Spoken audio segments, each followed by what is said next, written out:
உலகையே மிரளவிட்ட நேபாளத்தின் பேரழிவு.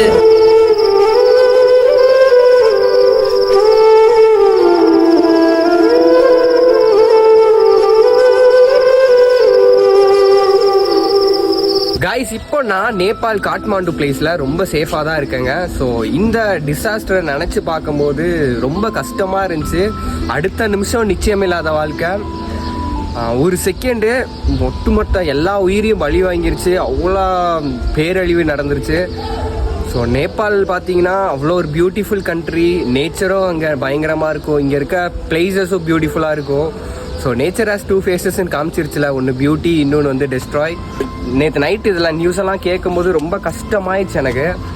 வீடியோஸ்லாம் பார்க்க நான் ஒரு ட்ராவலராக இருக்கும்போது நான் இருக்கிற கண்ட்ரியில் இப்படி நடந்துருச்சு அப்படின்னு நினைக்கும் போது ரொம்ப கஷ்டமாக இருக்குது. ஸோ நான் சேஃபாக தான் இருக்கேன். நிறைய பேர் வந்து இன்ஸ்டாகிராம் மூலியம் டெக்ஸ்ட் பண்ணிட்டு இருந்தீங்க, கால் பண்ணிங்க, என்னால் எடுக்க முடியல. ஸோ நான் ட்ராவலில் இருந்ததுனால வந்து எடுக்க முடியல.